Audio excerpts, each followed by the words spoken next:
So welcome po bawat isa. Recap lamang po, ang ating pong theme ay perfect. Sabi niyo po, perfect. Yan. And ano ibig sabihin ng perfect? Meron tayong perfect na pananalita, may perfect na pag-iisip, perfect na habits, ugali, dahil kay Kristo na nasa atin. Tingnan mo ang katabi mo. Sabihin mo, perfect ka ba? Tanungin mo, perfect ka ba? Syempre hindi. So before we continue, tumayo muna po ulit tayong lahat. And let's declare our calling verse. Luke 4:18 up to 19. 1, 2, 3, go. The Spirit of the Lord is upon me. Because He has anointed me to preach the gospel to the poor. He has sent me to heal the brokenhearted, to proclaim the liberty to the captives and recovery of sight to the blind.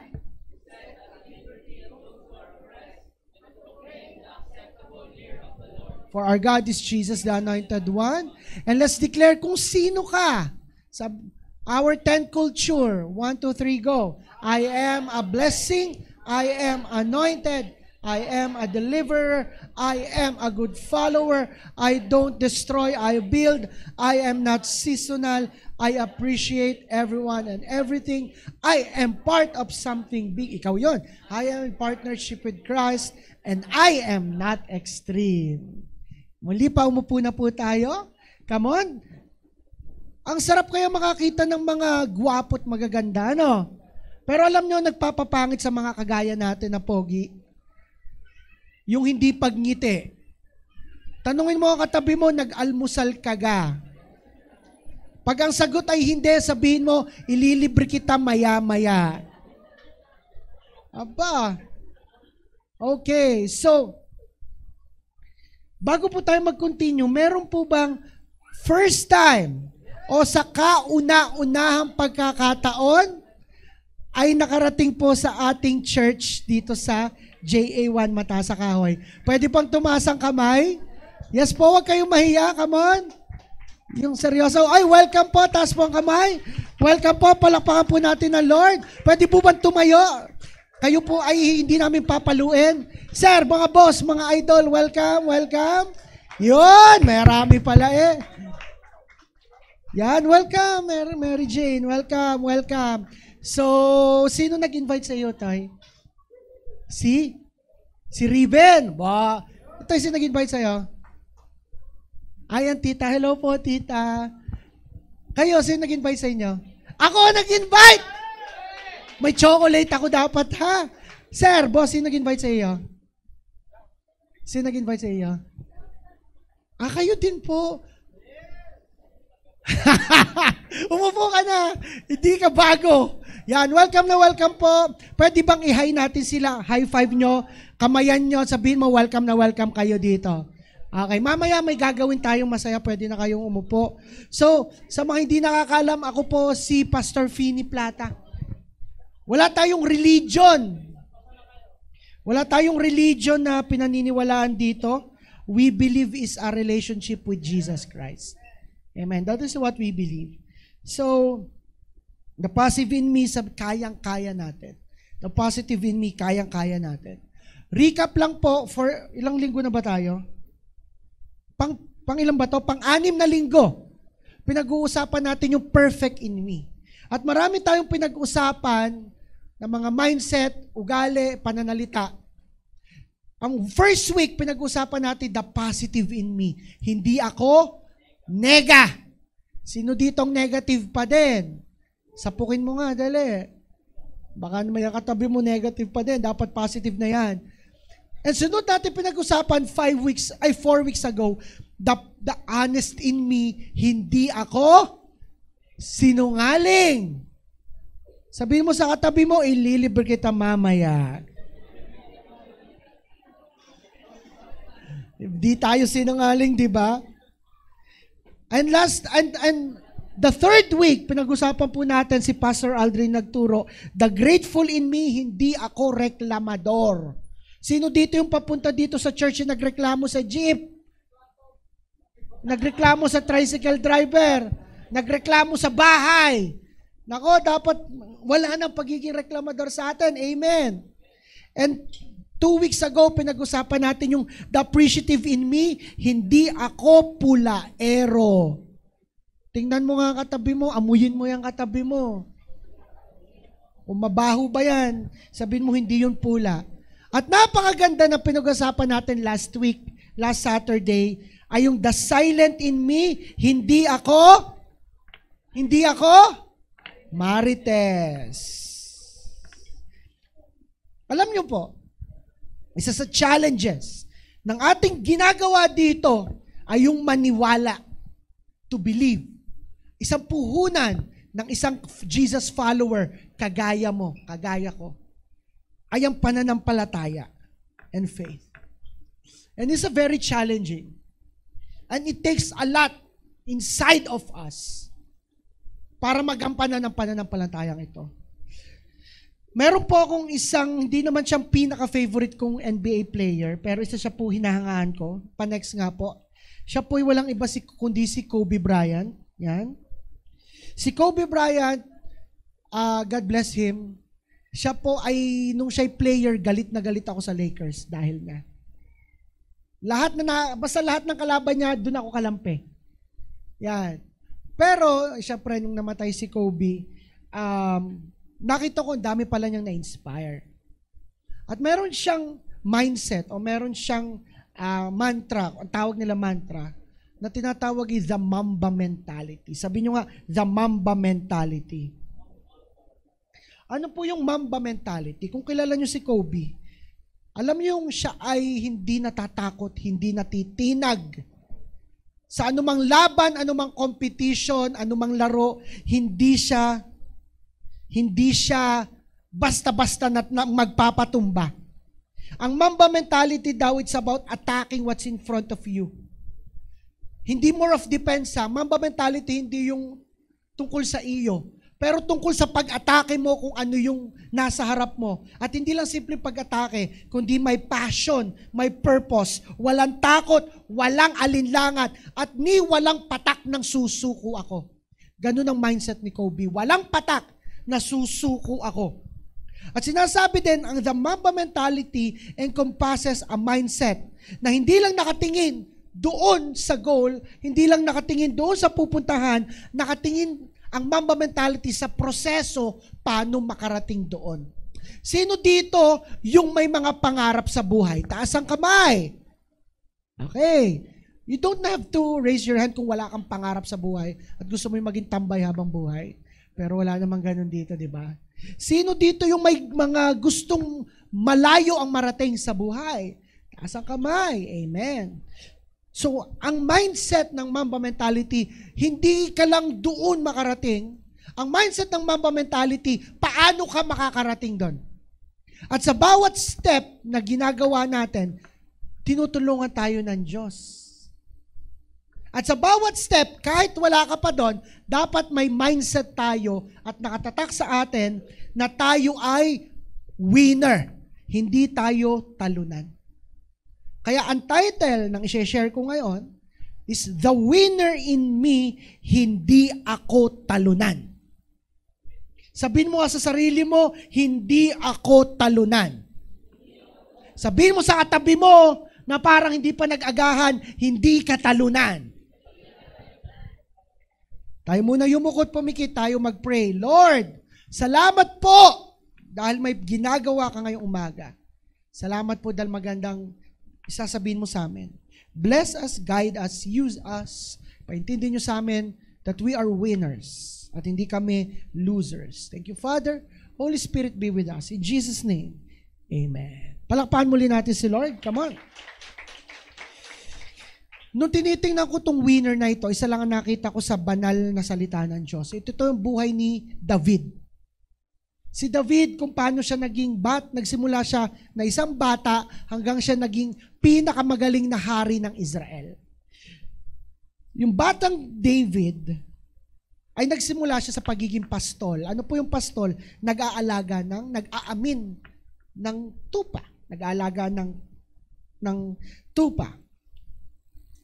And sa buhay ni David, meron akong 5 points na sana makasunod ang bawat isa. 5 points. The first is number 1, You are a born winner. Ikaw ay pinanganak na matagumpay. Sabihin mo sa 5 tao, i-declare mo, pinanganak kang matagumpay. 5 tao ha, pinanganak kang matagumpay. Alam nyo ga, si David pa, kahit siya ang trabaho, sino ditong maalam mag-amin ng baka, mag-alaga ng baka? Wala. Sino dito maalam mag-alaga ng kambing? Sino dito maalam mag-alaga? Ayun. Alam niyo, pag-aalaga ng tupa, ang kambing ay parang tupa, ay hindi madaling gawin. Pero pinagagawa ito kay David. Sa isang 5 years old, 6 years old, 7 years old. At alam niyo ba, si David, nung siya'y bata pa, nakakapatay na siya ng mga naatake sa kanyang mga alagang tupa. Ang mga naatake lang naman sa mga alagang tupa niya dati ay mga leon at mga oso. Sabi nga doon sa Bible, next nga, 1 Samuel 17:34-35, sabi dito, pero sumagot si David, matagal na po akong nagbabantay ng mga tupa ng aking ama. Kung may leon o oso, tingnan mo katabi mo kung mukhang oso yan. Kung may leon o oso na tatangay sa aking tupa, tinutugis ko po ito at binubugbog. Anong ginagawa? Halimbawa, nag-aalaga ng tupa, may dumating na oso.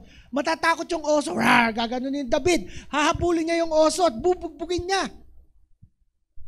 Grabe si David, ano? Imagine nyo, mas maliit pa kay Kwatog nang bubugbog ng oso. Alam niyo kang oso? Baka hindi niyo alam. Bear. Tinutugis ko po ito at binubugbog at kinukuha ang tupa. Kung lalaban naman yung mga leon, hinuhuli ko to sa lieg at hinahampas ko hanggang sa mamatay. Pag may leon ang ginagawa, sinasakal yung leon at hinahampas, mamatay kang leon ka. Sinong kaya yung gayon? Diyos ko naman. Tanda ko doon sa aming negosyo, doon sa aming stock room, nung nagpapatas ng mga materyales yung isa kong tauhan, may nakitang ahas. Tawag ako, sir, may ahas. Pagtingin ko, gagaling kalit. Pero ahas. So yung mga tao, sabi, kunin nyo yan. Siyempre, takot ako, kunin nyo yan. So yung madaming tao, yung may gumawa ng pangganon o kamay. Tapos imagine yung daming tauhan namin, tapos kukunin yung ahas. Tapos yung ahas biglang gumanon. Alam mo yung kalputan lahat? Takot na takot? Ahas lang yun. Pero si David, oso, leon, tinutugis, pinapatay. Walang kayang hindi patayin si David. Bakit? Kasi pinanganak siya na matagumpay. Nasa kanya ang Diyos. Nasa kanyang banal na Espiritu. At maniwala ka sa hindi, ipupusta ko lahat, nasa iyo din ang Diyos. Nasa iyo din ang banal na Espiritu. Amen. Palakpakan mo kung naniniwala ka. Sabi sa Romans 8 verse 11, the Spirit of God who raised Jesus from the dead is alive in you. So yung Diyos ay yung kapangyarihan, yung Espiritu ng Diyos na bumuhay kay Jesus ay nasa iyo. So ibig sabihin, kung ano man yung meron kay David na kayang sumakal ng leon, nasa iyo din. Huwag mo lang testingin mamaya, baka masakal mo ang iyong tiyahin. Huwag mo testingin. Basta kung anumang kapangyarihan ng Diyos, ay nasa iyo din. Hindi ka matatawag na winner. Hindi ka tinatawag na winner kung ikaw ay nanalo sa laban. Hindi ka lang kaya digan isip natin tayo ay matagumpay kung tayo nanalo sa laban. Naging first place sa competition, nag-champion sa basketball o sa volleyball o sa boxing. Minsan nasasabi natin na tayo lamang ay winner kung may na-overcome tayo na pagsubok o kung may nabago sa iyo o kung may nakuha kang bago. Di ba yun ang isip natin? Tayo daw ay winner kapag may na-achieve tayo. Pero no. Winner ka hindi dahil may na-achieve ka. Winner ka dahil ang Diyos ay nasa iyo. That is the definition, the biblical definition ng matagumpay. Ang Diyos ay nasa iyo. Ayun ang mentality. Ang Diyos ay nasa akin. May pagsubok, ang Diyos ay nasa akin. May problema, ang Diyos ay nasa akin. May matinding pinagdadaanan, ang Diyos pa rin ay nasa akin. Amen. Sabihin nyo nga, ang Diyos ay nasa akin. Sabihin nyo uli, ang Diyos ay nasa akin. Ulitin mo uli, ang Diyos ay nasa akin. Ang Diyos ay nasa akin. Ay, hindi naniniwala. Pero nagsisimula yan si bibig. I-declare natin ha, i-declare mo. Gusto ko makita ko ang bibig nyo na nabuka. Gusto ng Diyos makita ang bibig mo na nabuka. Kahit hindi mo ramdam, sabihin mo, 1, 2, 3, go! Ang Diyos ay nasa akin. At palakpakan mo siya, come on. Matagumpay ka dahil ang Diyos ay nasa iyo. Kaya kayang-kaya mong gawin lahat. I can do all things. But number 2, but people will look to you differently. Ang Diyos ay nasa iyo. Pero yung katabi mo, iba ang tingin sa'yo. Ang pinakauna mong laban ay ang pagtingin ng ibang tao sa iyo. Iba ang tingin, iba ang alam, i-judge ka, i-condemn ka, huhusgahan ka, pupulaan ka, imamarites ka, ibabagsak ka, maraming sasabihin ang ibang tao sa iyo. And that is normal kung anong meron sa mundong ito na nabubuhay tayo. Lalo na, alam niyo mga tao, kung hindi naintindihan, maraming sasabihin. Tama. Ay wala naman nakakaintindi sa atin, lalo na sa iyo. Kaya ang tao, maraming sasabihin sa iyo. Alam niyo po, si David, siya ang i-anoint na hari. Pag sinabing anoint, lalapatan ng langis.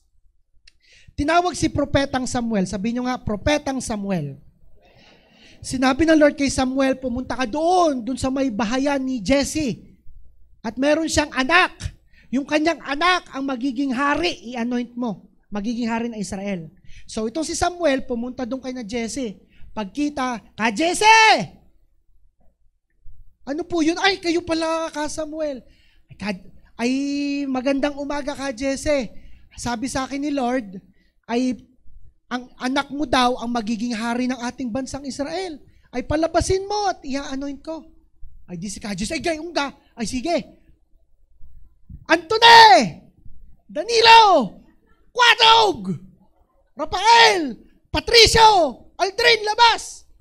Pinalabas lahat ng anak.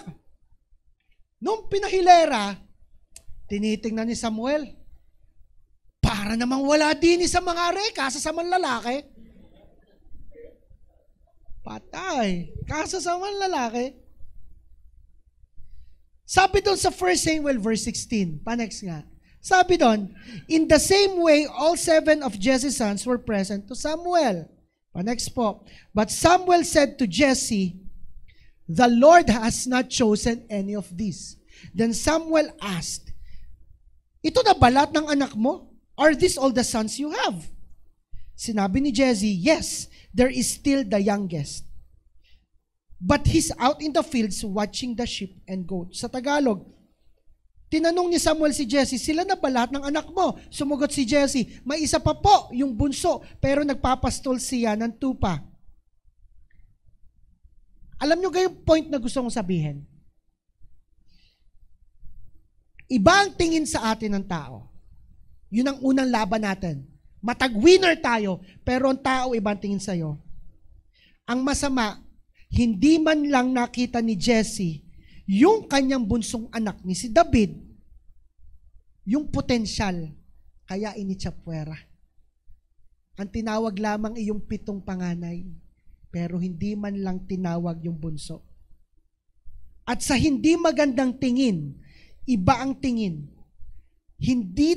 Basahin nyo ha, hindi tinawag ni Jesse sa pangalan, kundi tinawag ni Jesse si David sa mababang katayuan. Hindi sinabi na, yes, meron pa akong isa, ang pangalay David. Pero sinabi niya, yes, meron pa akong isa, pero tagapag-alaga lamang ng tupa. Naranasan nyo na gayon? Yung mga taong pinaka-inaasahan mo, naiintindi sa'yo, sila pa yung walang kwentang tingin sa'yo. Ang tawag, hindi tinawag sa pangalan. Oy, David, itong aking bunsong anak, si David ang tinawag. Yung aking bunsong anak, yung tagapag-alaga ng tupa. Baka yun din ang tawag sa iyo, hindi sa pangalan. Ang tawag sa iyo, ayan yung aking utusan. Ala, yung aking anak na tamad. Yung aking anak na walang kwenta. Yung aking ganare na walang mararating sa buhay. Yung aking anak na ganito, ganyan. Yung aking asawa na kala mo'y kung sino. Naranasan nyo na ba yun? Na inaasahan mo yung mga taong yon ang tutulong sa'yo para maging winner ka, magtagumpay pa, sila pa yung walang bilib sa'yo. Alam nyo, sinasabi lang natin, okay lang po yun, pastor. Okay lang na ganun ang tingin nila sa akin. Pero deep inside, ang saya mo sa church. Saya natin sa church. Pero deep inside, hindi ka naman talaga masaya. Kasi daladala mo yung pangit na sinasabi ng ibang tao sa iyo. Kaya minsan naghahanap tayo ng kaibigan, naghahanap tayo ng kalampi, naghahanap tayo ng iintindi sa atin. And the church gives that. Ayun ang ginagawa ng church. But deep inside, yung tinawag kang tagapag-alaga lamang ng tupa, yung tinawag ka na ganyan lamang, yung tinawag yung 7 kapatid at hindi ka man lang isinama, ay masakit. Di ba? To be a winner, dapat lagi may laban. Di ba? Hindi ka matatawag na panalo kung nakaupo ka lang. Sino dito ang nanalo na sa mga championship? Kahit ano laban, tasang kamay. Yan ako, ilang beses na po ako nag-champion. Mr. and Miss BS, Mr. and Miss, Mr. Ako yung Mr. Mga Mr. BSU, gano'n. Biro lang. Hindi po ako sumali nun, ayoko, pinipilit po ako ilang beses. Tanda ko po nung ako ay grade 10 ngayon, 4th year college, 4th year high school, grade 10 ngayon. Nanalo po ako sa impromptu speech sa aming school, inter-school. Second ako. Biruin nyo, alam niyo yung magbibigay ng topic na, okay, give a speech about ganito, ganyan, go. Nanalo po ako, second. Dadalwa kami naglaban, second kami nanalo. Pero hindi ako mananalo kung hindi ako lumaban. Diga. Ikaw, Riben, mananalo ka ako hindi ka lumaban. Hindi, diga. Hindi tayo matatawag na winner kung walang battle. At isa sa mga laban, at siguro, isa sa laging laban na natin habang buhay, ay yung tingin ng ibang tao sa iyo. Habang buhay mo ng laban yan, sabihin mo nga sa sarili mo, ano? Sabihin mo nga, ano? Sabihin mo nga isa pa, ano kung ganun ang tingin? Ano kung ganun ang tingin nila? Ano nga sinasabi natin kanina? Ang Diyos ay nasa akin. At dahil doon, winner ako. Sabihin nga natin uli, ang Diyos ay nasa akin. Ano kung sabihin nila na gayon ako? Wala akong pakialam. Ano kung marinig ko sa teacher ko na ako'y babagsak? Papatunayan ko mali sila. Hindi ako 5. 3 ako. Ano? Kung naririnig ko sa mga tiyahin, kamag-anak, kapatid na ganito? Ano? Steph Curry. Ang galing ni Steph Curry. 4-time NBA champion. 2-time first unanimous MVP na NBA. Pero alam niyo, no siya ay high school, walang kumuha sa kanya na college ng mga big schools. Ohio State, mga sikat na schools, walang kumuha sa kanya. Ang sabi lang sa kanya, ang kumuha sa kanya, mahinang school. At sinabi pa ng mga analyst, kaya lang naman kinuha si Steph Curry dahil yung kanyang ama ay dating NBA player. Sabi ni Steph Curry, ano? Ang Diyos ay nasa akin. Ganun dapat. Di ba? Ano? Hindi yung, sinabihan niya ako ng aking sinabihan ako ng teacher ko nung sa science, ang bobo-bobo ko daw. ano? The third is, naharap mo na yung laban about sa sinasabi ng ibang tao, sa tingin ng ibang tao. Ang pangatlo is, the patience is another battle. Abay, may bunso ka pa palang anak GC Parang ni Utoy, kagandang lalaki. Pinapunta sa unahan si Kwatog. Yun. Ang ginawa ni Samuel, ikaw, kumuha ng langis, nilagyan sa ulo. Meron ko tayong langis. Cooking oil. Kwatog, example. Sample. Bili naman ng langis. Bubusan na lang. Inanoint at sinabing, ikaw, David, anak ni Jesse, ikaw ang magiging hari ng bansang Israel. Dahil niya mga kapatid, aba? Pagka-anoint, kinabukasan, ano sa tingin nyo nangyari? Nakaupo na si David, pinalis niya si Haring Saul. Haring Saul, walang galang na ho, ako na ho ang bagong hari. Shoo.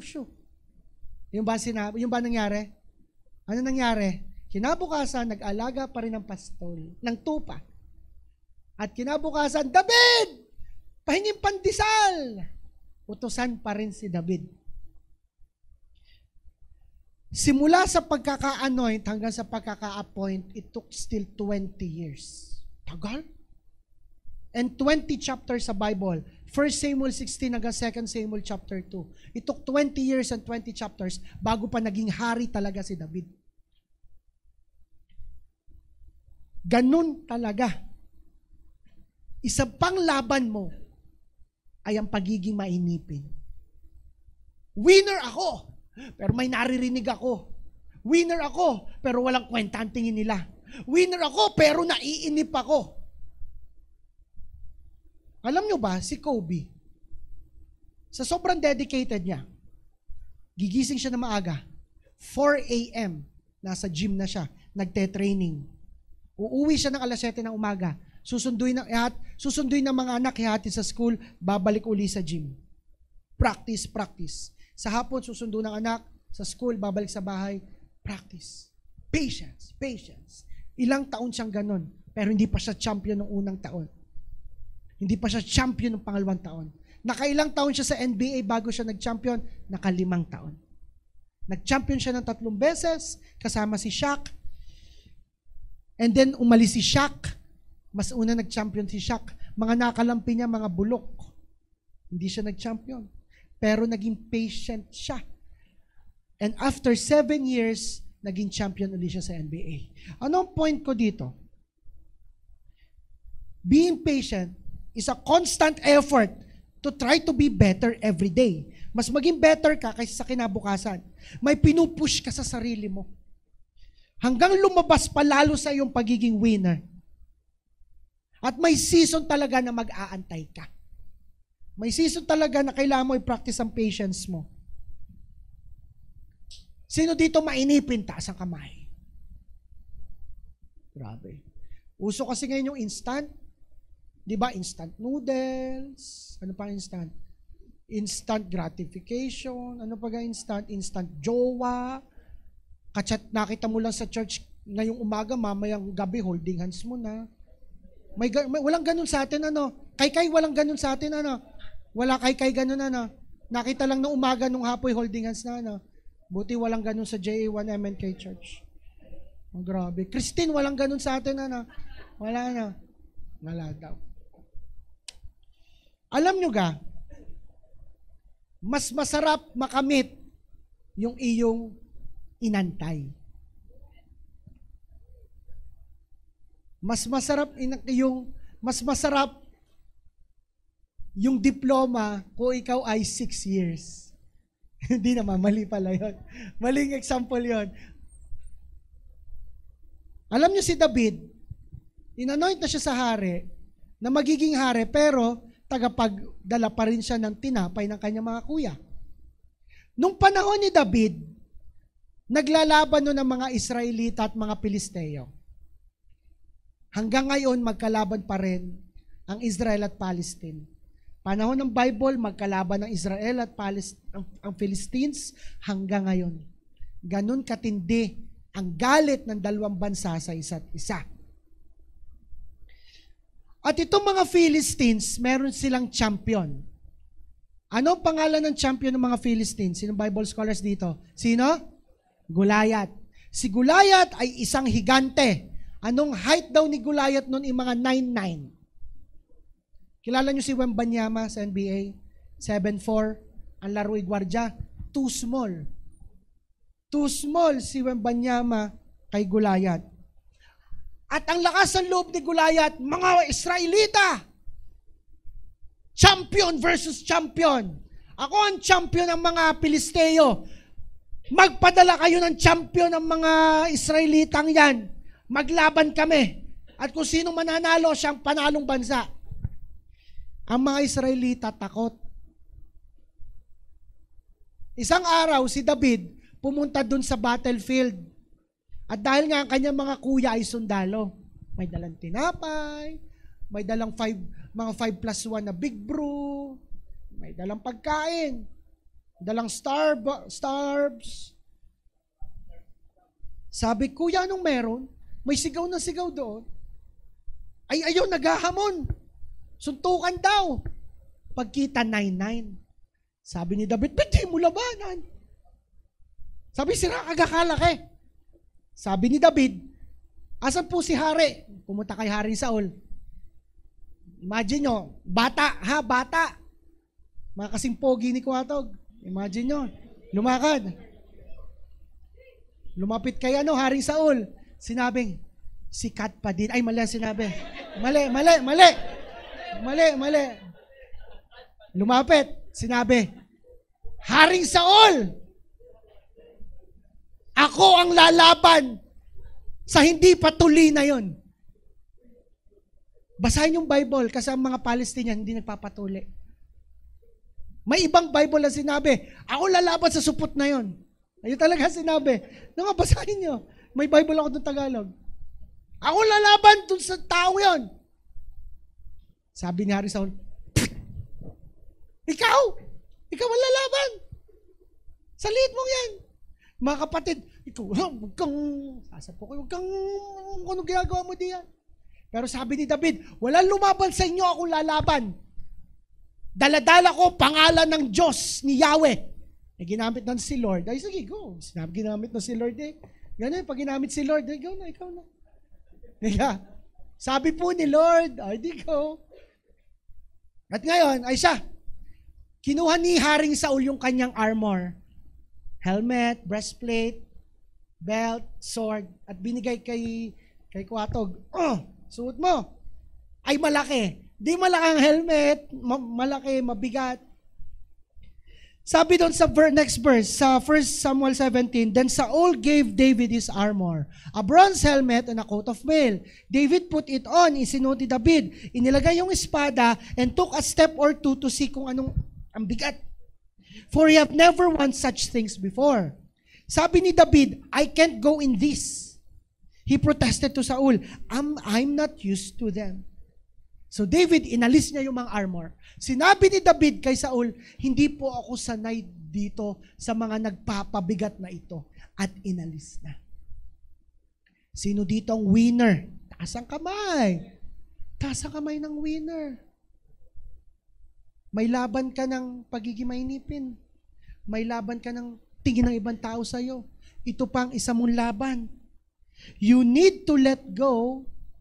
Next po.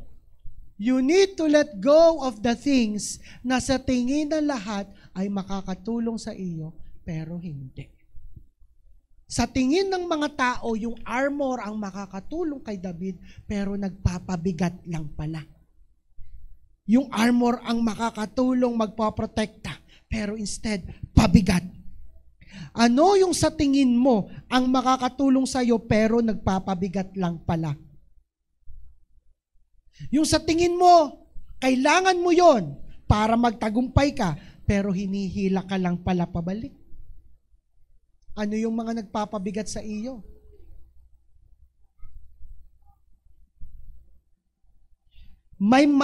Ano ba yung mga nagpapabigat sa iyo?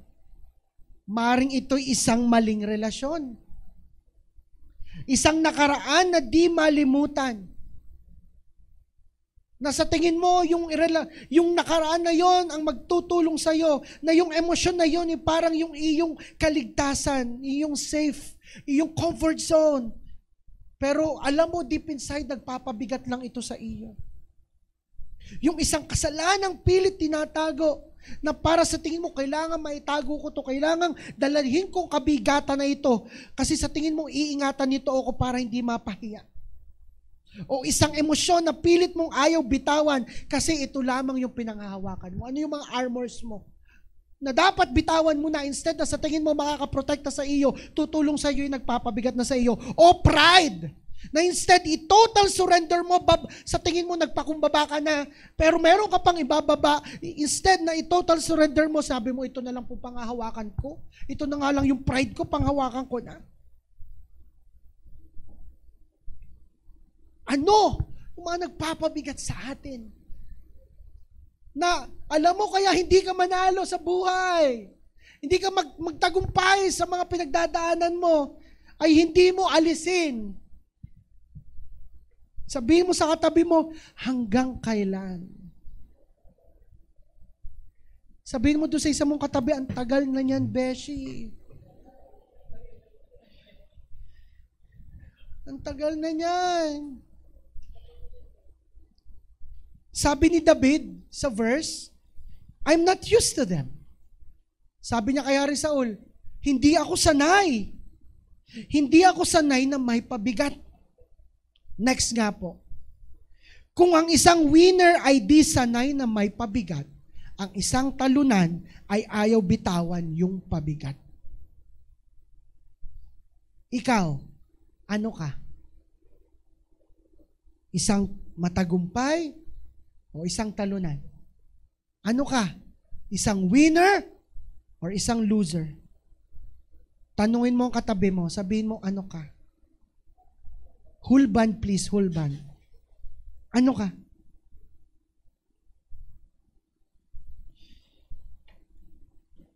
So, binitawan ni David yung bawat armor. Inalis ni David yung armor. At ang daladala lang na weapon ni David ay isang paltik. Isang paltik lamang. At sabi ni David, Goliath, ako lalaban sa iyo. Bumaba si David sa battlefield habang natayo si Goliath. At nung nakita ni Goliath si David, pinagtawanan siya. Tinawag siya na parang aso. Ikaw, ang lalaban sa akin, sabi ni Goliath. Pero sumagot si David, makikipaglaban ka sa akin na ang dala mo'y espada, ang dala mo'y sibat, ang dala mo'y punyal. Pero lalabanan kita sa pangalan ng Panginoong makapangyarihan, ang Diyos ng hukbo ng Israel, ang iyong hinahamon. Ang galing ni David, ano? Sinabi, nalaban ka sa akin ng weapons na yan, yung espada, punyal, sword, spear, pero hindi. Lalaban ako sa iyo sa daladala ng pangalan ng makapangyarihan ng Diyos. Ng Diyos na nasa akin, yun ang daladala ko. Hindi mo nilalabanan ng mga Israelita, hindi mo nilalabanan ako. Ang nilalabanan mo ay ang aking Diyos. At humanda na sila. Kinuha ni Goliath yung espada, isang 9 foot 9 inches na higante. Ang kinuha lang ni David ay isang maliit na bato. At sumugod si Goliath, inihanda ni David ang kanyang sling. At habang nagtatakbuhan sila, binato ni David yung kanyang sling. Yung maliit na bato, tumama diretso sa sentido. Headshot. At ang isang malaking higante, nakala ng marami ay walang makakatalo, biglang bumagsak. Kinuha ni David yung kanyang espada ni Goliath. Itinaas ni David ang espada at pinutol ang ulo ni Goliath. At nung pugot na ang ulo, hinigit ni David ang ulo, hawak sa buhok at itinaas. Matagumpay tayo! isinigaw ni David. At ito yung panghuli kong point. Giants will always fall because you are a champion. Laging may higante. Laging may giant. At minsan sa palaki ng palaki, kasing laki na ng mga titans. Pero dahil ang Diyos ay nasa akin, ang Diyos ay nasa iyo, mas malaki pa rin ikaw kasi nasa iyo ang Diyos na sobrang laki ng Diyos. Bawat higante, bawat pagsubok, bawat problema, bagsak ng bagsak. May bumagsak na higante, may dumating uling higante, babagsak uli yun. Siguradong bagsak yon kasi nasa atin ang Diyos. Amen. Palakpakan mo kung naniniwala ka doon. Kaya ito masasabi ko, next po, di ka lang winner, champion ka pa. Sabi nga sa Hebrews 12 verse 2, we do this by keeping our eyes on Jesus. Ginagawa natin to keep nakatingin lang kay Jesus, the champion who initiates our and perfect ating theme and perfects our faith. Kasi kung titingin ka sa tingin ng ibang tao sa iyo na wala kang kwenta, yung sinabi ng taong yon na nagpabagsak sa iyo, yung nakita mong report sa iyong grade, yung nakita mong medical result, na biglang may sakit palang mahal mo sa buhay o may sakit ka, yung narinig mo na pinagchichismisan ka, kung titingin ka doon, hindi ka magiging champion. Pero kung titingin ka lagi kay Jesus, kahit ano pang sabihin nila, champion ka. Kung maiinip ka, hindi ka magtatagumpay. Pero kung titingin ka kay Jesus, malalaman mo may dahilan. May dahilan ba't nangyayari ito ngayon? May dahilan kung ba't nangyari ito noon? May dahilan yung mangyayari. Titingin kay Jesus, may dahilan, may dahilan, may dahilan. Magiging champion ka. Di ibig sabihin, di ka nananalo. Hindi ibig sabihin, Pastor, talo ako nung laban. Talo ako nung intrams. Pastor, nalugi ako sa negosyo ko. Pastor, namatayan ako. Pastor, nagkamali ako. Pastor, talunan ako. Pastor, nagkulang ako. Pastor, nasaktan ako. Hindi ibig sabihin nangyari yun sa'yo. Talunan ka. Maaaring natalo ka sa laban.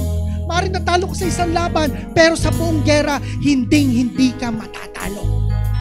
I invite everyone to stand up. I invite everyone to stand up right now. Come on. Maaaring masasabi mo, Pastor, pagod na ako, drained na ako, ganito, ganyan. Pastor, katatapos lang ng problema, bagsak na yung higante, bakit may bagong bulayat na naman? Bakit may bagong higante na naman? Bakit may bagong pagsubok na naman? Bakit may ganito na naman? Pastor, hindi ko matalo yung higante ng emosyon ko, yung nararamdaman ko. Hindi ko matalo. Pero alam nyo, hinahayaan lang yan ng Diyos.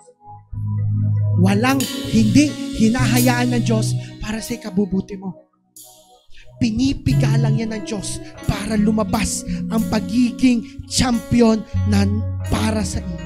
Pinipiga ka ng Diyos, nagpapadala ng mga higante para lumabas ang pagiging champion sa iyo. Oo, na may nararamdaman ako magiging champion dito. Magiging champion sa buhay. Magtatagumpay sa buhay. Come on, itaas mo ang kamay mo kung feeling mo ikaw yon na ikaw ay magtatagumpay. Kung hindi, wag mo muna itaas ang kamay mo.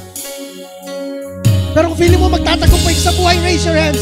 Oh, I can feel that God is putting something in your heart. May nilalagay ang Diyos sa buhay mo. Come on, come on, come on, come on. Kapatid, may proseso para makarating ka doon. Hindi yan basta-basta ibibigay sa iyo ng Diyos sa isang silver plate na anak, eto, hindi. Ang ipapadala ng Diyos, higante, para papagsakin mo. Ang ipapadala ng Diyos, ipagsubok para mapagtagabayan mo. At proseso yon. At nagsisimula yon kasi pinanganak kang winner. Sabihin mo nga, matagumpay ako. I-declare mo ulit, ang Diyos ay nasa akin. Ang Diyos ay nasa akin. Alam ko may mga nakataas ang kamay, may mga hindi nakataas ang kamay, but meron dito mga nataas ang kamay, pero pastor, hirap na hirap ako maniwala. Hirap na hirap ako. Hindi ako talaga naniniwala, pero nataas ang kamay ko. It's okay. It's okay. Okay lang yun. Kasi itong declaration natin, kung feeling mo natalo ka, mananalo ka din. Declare this. Sabihin mo na yung bibig. Sabihin mo, natalo ako, pero mananalo din ako. I-declare mo, sabihin mo, natalo ako, pero mananalo din ako. Sabihin mo, nagkamali ako, pero makakabawi ako. Come on, i-declare mo, nagkamali ako, pero makakabawi ako. Kung ikaw to, i-declare mo, sabihin mo, nagkulang ako, pero lalago din ako. Declare mo to, pumikit ka at sabihin mo sa Panginoon, sabihin mo, nagkulang ako, pero babawi ako. Declare mo, nagkulang ako, pero lalago din ako. Come on! Declare mo to, come on! Oh, Jesus! At lahat ito, i-declare mo. Sabihin mo, Lord, nasaktan ako. I-declare mo, sabihin mo, nasasaktan ako, pero gagaling din ako. Declare mo, nasasaktan ako, pero gagaling din ako. Come on, if you believe that, palakpan mo, Panginoon. Come on, the best clap. Come on, God is here. Oh, Jesus. Come on, raise your hands. Come on, declare. Oh, Jesus. Oh, Jesus. Your name is powerful in this place. Let's declare this song. Come on. I lift my voice and shout. Every walls come crashing down. I have the authority. Jesus has given me. Jesus has Come on, given me. raise your hands and declare this. When I open up my mouth, miracles comes breaking down. I have the authority. Come on, declare this. Come on. When I open up my mouth, when I open, come on, miracle starts breaking out. Walang milagro kung hindi nabuk ang bibig mo. Come on. I have the authority. Jesus has given me. Jesus. Come on, just declare this. Come on. When I lift my voice and shout, every wall comes crashing down. Lord, sino nagbigay ng authority? Come on. Jesus has given me. When I open up my mouth, when I open up my mouth, miracles come breaking out. I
Ituro mo siya as we sing. You are my champion. Giants fall when you stand undefeated. Every battle you've won, I am who you say I am. You crown me with confidence. I am seated in the heavenly place, undefeated. With the one who has conquered it all. Again, let's declare this.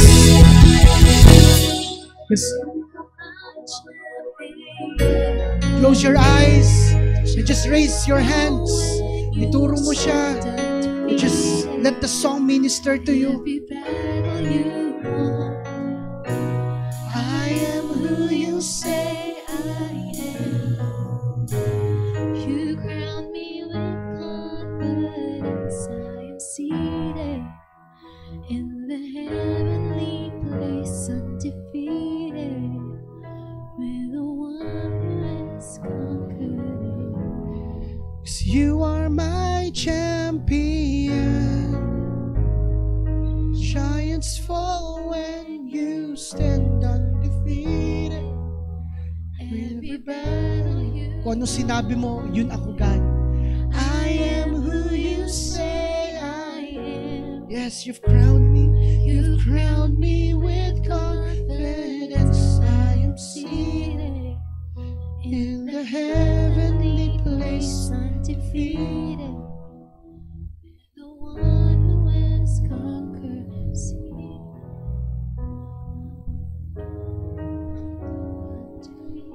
There is walang sinabi sa Bible, there is nothing said by God o sa Bible na walang higante na dadating. Let's be honest, sino yung may higante ngayon na pinagdadaan, na kalaban? Sino yung may Goliath na nakaharap sa buhay niya ngayon? Taas ang kamay. Kung wala naman, it's okay. Sino dito yung may pagsubok, may pinagdadaanan, na hindi mo alam ang gagawin? Na kaya ka napuntang church kasi masaya dito. Nandito yung mga kaibigan mo. Tatawanan kayo, kay kwentuhan. Pero ang tindi ng pinagdadaanan mo. Taas ang kamay. Come on. I would tell you, mapapagtagumpayan mo yan when you look at the champion. Si Jesus na nasa iyo. Maring ang Goliath mo ngayon ay hindi yung nasa harap mo. Pero yung Goliath mo ngayon yung pagtingin mo sa salamin at nakikita mo sa salamin yung kabigatan. Yung sinasabi na armor na hindi mo mabitawan, na gusto mo ng matagal na bitawan, pero hindi mo kaya bitawan. Maybe yun ang Goliath. At hirap na hirap ka sa emotion na yan. Hirap na hirap kang bitawan yung past na yan. Come on. Can this place just be a place of champions? With the grand champion si Jesus. Siya yung mag-minister sa atin. Come on. Pwede bang, again, lift your hands and we sing.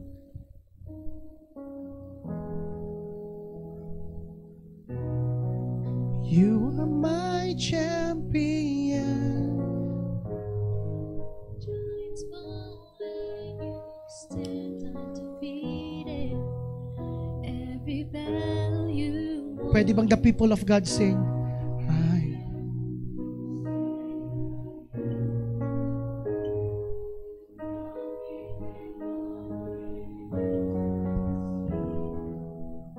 In the head. Parang hindi mo naintindihan ang lyrics, pero may natalab sa'yo eh. Again, just sing.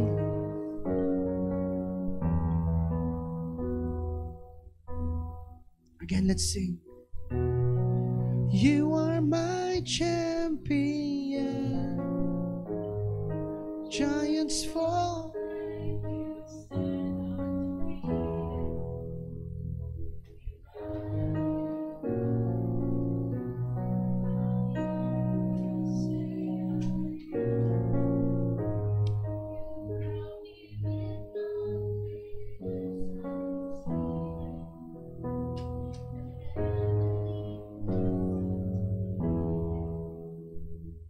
one who's conquered it all. Lord, sa mga higante namin, dahil ikaw ang aming Diyos, babagsak sila. Ulitin ko ha. Dahil ikaw ang aming Diyos, automatic, babagsak sila.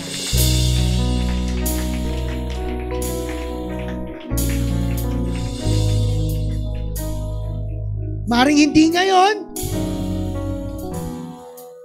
maring hindi mo pa rin mababayaran ng utang mo bukas o matapos ang taon. Maring sa Pasko, nararamdaman mo pa rin yan. Maring sa New Year, may naririnig ka pa rin sa iba.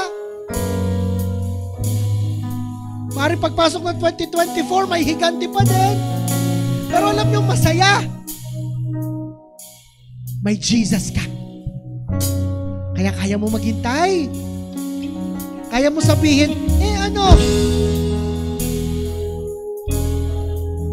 kaya mong bitawan yung armor na nagpapabigat. At sa tamang panahon, kasama mo ang Diyos, walang higante ang hindi babagsak. Come on, palakpakan natin ang Lord. For the last time, raise our hands. I will just pray for you. Lord, sa mga tataas ang kamay, magtatagumpay kami sa panahon mo.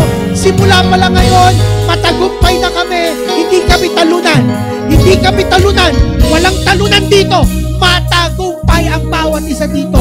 Thank you, Father. We honor you. We love you. In Jesus' name. Amen. Sabihin mo sa 20 na tao, matagumpay ka. Come on. Come on. Sabihin mo sa 20 na tao, matagumpay